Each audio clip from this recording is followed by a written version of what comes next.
ఆదికాండము 3వ అధ్యాయము. దేవుడైన యెహోవా చేసిన సమస్త భూజంతువులలో సర్పము యుక్తిగలదయ్యుండెను. అది ఆ స్త్రీతో, ఇది నిజమా? ఈ తోట చెట్లలో దేని ఫలములనైనను మీరు తినకూడదని దేవుడు చెప్పెనా అని అడిగెను. అందుకు స్త్రీ, ఈ తోట చెట్ల ఫలములను మేము తినవచ్చును. అయితే తోట మధ్యనున్న చెట్టు ఫలములను గూర్చి దేవుడు మీరు చావకుండునట్లు వాటిని తినకూడదనియూ వాటిని ముట్టకూడదనియూ చెప్పెను అని సర్పముతో అనెను.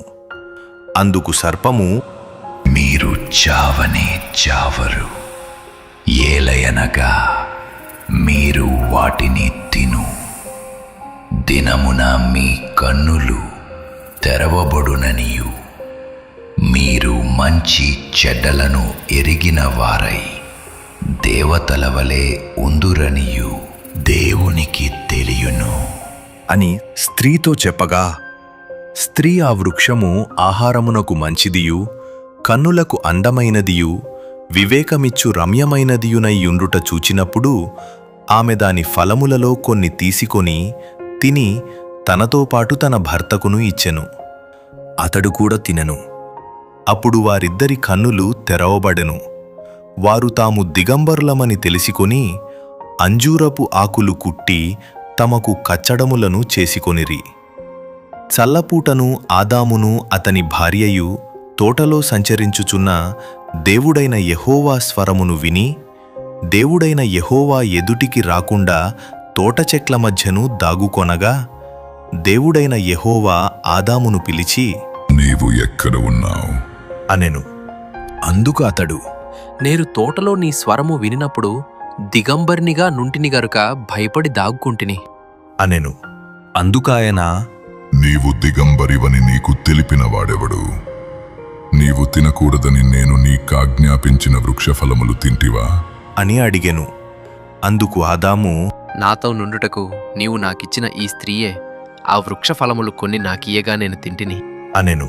అప్పుడు దేవుడైన యెహోవా స్త్రీతో, నీవు చేసినది ఏమిటి అని అడుగగా, స్త్రీ సర్పము నన్ను మోసపుచ్చినందున తింటిని అనెను.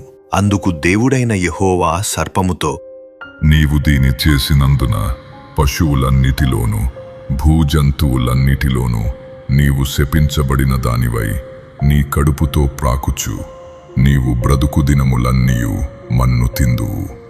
మరియు నీకును స్త్రీకిని నీ సంతానమునకును ఆమె సంతానమునకును వైరము కలుగజేసెదను. అది నిన్ను తల మీద కొట్టును, నీవు దానిని మడిమె మీద కొట్టుదువు. ఆయన స్త్రీతో, నీ ప్రయాసమును నీ గర్భవేదనను నేను మిక్కిలి హెచ్చించెదను.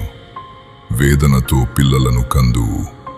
నీ భర్త ఎడల నీకు వాంఛ కలుగును, అతడు నిన్ను ఏలును అని చెప్పెను. ఆయన ఆదాముతో, నీవు నీ భార్య మాట విని తినవద్దని నేను నీకాజ్ఞాపించిన వృక్షఫలములు తింటివి గనుక నీ నిమిత్తము నేల శపింపబడి ఉన్నది. ప్రయాసముతోనే నీవు బ్రతుకు దినములన్నీయూ దాని పంట తిందువు.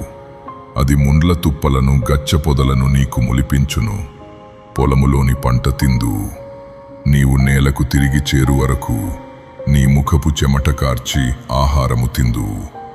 ఏలయనగా నేల నుండి నీవు తీయబడితివి, నీవు మన్నే గనుక తిరిగి మన్నైపోదువు అని చెప్పెను.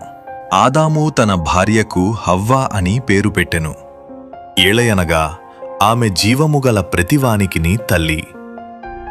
దేవుడైన యెహోవా ఆదామునకును అతని భార్యకును చర్మపు చొక్కాయిలను చేయించి వారికి తొడిగించెను. అప్పుడు దేవుడైన యెహోవా, ఇదిగో మంచి చెడ్డలను ఎరుగునట్లు ఆదాము మనలో ఒకని వంటివాడాయెను. కాబట్టి అతడు ఒకవేళ తన చెయ్యి చాచి జీవవృక్ష ఫలమును కూడా తీసుకొని తిని నిరంతరము జీవించునేమో అని దేవుడైన యెహోవా అతడు ఏ నేల నుండి తీయబడెనో దాని సేద్యపరచుటకు ఏదెను తోటలో నుండి అతని పంపివేశెను. అప్పుడాయన ఆదామును వెళ్ళగొట్టి ఏదెను తోటకు తూర్పు దిక్కున కెరూబులను, జీవవృక్షమునకు పోవు మార్గమును కాచుటకు ఇటు అటు తిరుగుచున్న ఖడ్గజ్వాలను నిలువబెట్టెను.